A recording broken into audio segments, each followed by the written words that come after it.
Hello and welcome back to my channel glow and ബ്യൂട്ടിയുടെ പുതിയൊരു വീഡിയോയിലേക്ക് എല്ലാവർക്കും സ്വാഗതം. എല്ലാവർക്കും ഒരേപോലെ യൂസ്ഫുൾ ആവുന്ന ഒരു വീഡിയോ ആണ് ഇന്ന് ഞാൻ നിങ്ങളുമായിട്ട് ഷെയർ ചെയ്യുന്നത്. നമുക്കറിയാം, ഇന്ന് ഒട്ടുമിക്ക ആളുകളും നേരിടുന്ന ഒരു പ്രധാന പ്രശ്നങ്ങളിൽ ഒന്നാണ് മുടിക്കൊഴിച്ചിൽ. ചെറിയവരും പ്രായമായവരൊക്കെ ഈ ഒരു പ്രോബ്ലം പറഞ്ഞ് കേൾക്കാറുണ്ട്. അപ്പോൾ ഇന്നത്തേത് ഒരു ഹെയർ കെയർ വീഡിയോ ആണ്. മുടിക്കൊഴിച്ചിൽ മാറി മുടി നന്നായിട്ട് വളരാൻ എന്തൊക്കെ കാര്യങ്ങളാണ് നമ്മൾ ചെയ്യേണ്ടത് എന്നതാണ് ഇന്നത്തെ ഈ ഒരു വീഡിയോയിൽ മെയിനായിട്ടും ഞാൻ നിങ്ങളുമായിട്ട് ഷെയർ ചെയ്യുന്നത്. അപ്പോൾ ഇനി ഇതെന്തൊക്കെയാണെന്ന് നോക്കാം. വീഡിയോയിലേക്ക് കിടക്കുന്ന മുന്നേ എൻ്റെ ഈ ചാനൽ ആരെങ്കിലും ആദ്യമായിട്ടാണ് കാണുന്നതെങ്കിൽ ഇഷ്ടപ്പെടുകയാണെങ്കിൽ പ്ലീസ് ഒന്ന് സബ്സ്ക്രൈബ് ചെയ്യുക. അതോടൊപ്പം തന്നെ ആ ബെല്ലൈക്കൺ കൂടെ ഒന്ന് എനാബിൾ ചെയ്യുകയാണെങ്കിൽ ഞാനിടുന്ന പുതിയ വീഡിയോസിൻ്റെ നോട്ടിഫിക്കേഷൻ ഉടൻ ലഭിക്കുന്നതാണ്. മുടി നമ്മൾ നന്നായിട്ട് കെയർ ചെയ്തെങ്കിൽ മാത്രമേ നല്ല ഹെൽത്തി ആയിട്ടുള്ള മുടി വളരുകയുള്ളൂ. അപ്പോൾ താരൻ പോലുള്ള പ്രശ്നങ്ങളൊക്കെ ഉണ്ടെങ്കിൽ അത് ആദ്യം തന്നെ മാറ്റിയെടുക്കണം. ഇനി നമുക്ക് വീഡിയോയിലേക്ക് കിടക്കാം. ഫസ്റ്റ് വൺ, നമ്മൾ കിടക്കുന്നതിന് മുമ്പായിട്ട് മുടി നന്നായിട്ട് ചീകി വൃത്തിയാക്കണം. ഇനി മുടി ചീകുന്ന സമയത്ത് പല്ല് അകലമുള്ള കോമ്പ് എടുക്കാൻ ശ്രദ്ധിക്കണം. ഇങ്ങനെ ചീകുന്ന സമയം മുടി ഡാമേജ് ആവാതിരിക്കാനും മുടി ഊരിപ്പോകുന്നത് തടയാനും പൊട്ടി പോവാതിരിക്കാനും ഒക്കെ നല്ലതാണ്. അപ്പോൾ നിങ്ങൾ ആദ്യം തന്നെ ശ്രദ്ധിക്കേണ്ട ഒരു പ്രധാനപ്പെട്ട കാര്യമാണിത്.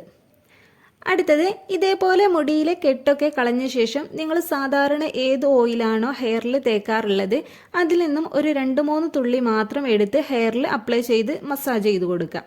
ഇനിയിപ്പോൾ കോക്കനട്ട് ഓയിലോ വൈറ്റമിൻ ഇയുടെ ഓയിലോ ഏതും യൂസ് ചെയ്യാവുന്നതാണ്. ഏത് യൂസ് ചെയ്യുകയാണെങ്കിലും ഒരു 2-3 ഡ്രോപ്സ് മാത്രം മതി.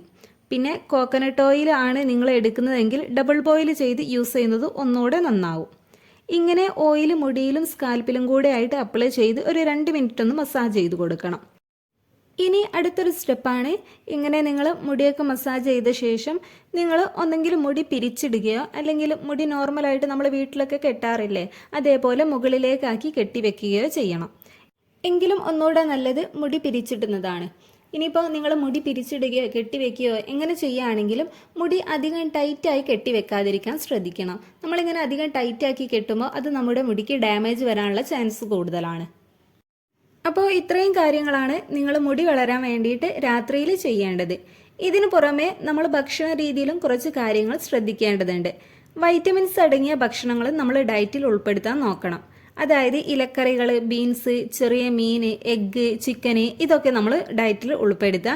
പിന്നെ നന്നായിട്ട് വെള്ളം കുടിക്കണം. ഇനി അടുത്തതാണ്, മുടി പെട്ടെന്ന് ഉണങ്ങാൻ വേണ്ടിയിട്ട് ഹെയർ ഡ്രയർ ഉപയോഗിക്കും. അപ്പോൾ എപ്പോഴും ഇതേപോലെ ഹെയർ ഡ്രയർ ഉപയോഗിച്ച് മുടി ഉണക്കുന്ന ശീലം നിങ്ങൾക്ക് ഉണ്ടെന്നുണ്ടെങ്കിൽ അത് ഒഴിവാക്കുക. അതേപോലെ തന്നെയാണ് നനഞ്ഞ മുടി കെട്ടിവെക്കുക, നനഞ്ഞ മുടി കോമ്പ് ഉപയോഗിച്ച് ചീകി വൃത്തിയാക്കുന്നതൊക്കെ. അപ്പോൾ ഇത്തരം ശീലങ്ങളുണ്ടെങ്കിലും അത് ഒഴിവാക്കുക. നമ്മളിങ്ങനെ ചെയ്യുന്നത് വഴി നമ്മുടെ മുടി പെട്ടെന്ന് പൊട്ടിപ്പോകാനും മുടിക്ക് നല്ല ഡാമേജ് വരാനുള്ള ചാൻസ് കൂടുതലാണ്. പിന്നെ ഒരു 3 മന്ത്സ് കൂടുമ്പോഴൊക്കെ നിങ്ങളുടെ മുടിയുടെ അറ്റം അല്പം മാത്രം വെട്ടിക്കൊടുക്കുക. അപ്പോൾ ഇത്തരം കാര്യങ്ങളൊക്കെയാണ് നമ്മൾ ശ്രദ്ധിക്കേണ്ടത്. മുടിക്കൊഴിച്ചിലൊക്കെ മാറി മുടി നന്നായിട്ട് വളരണമെന്ന് ആഗ്രഹമുള്ളവരാണെന്നുണ്ടെങ്കിൽ ഈ ഒരു ടിപ്സ് ഫോളോ ചെയ്ത് നോക്കുക. അപ്പോൾ ഇന്നത്തെ വീഡിയോ നിങ്ങൾക്ക് യൂസ്ഫുൾ ആയെന്ന് വിചാരിക്കുന്നു. വീഡിയോ ഇഷ്ടമായ ലൈക്ക് ചെയ്യുക, ഷെയർ ചെയ്യുക. അതോടൊപ്പം തന്നെ നിങ്ങളുടെ അഭിപ്രായം കമൻറ്റ് ചെയ്യുക. താങ്ക്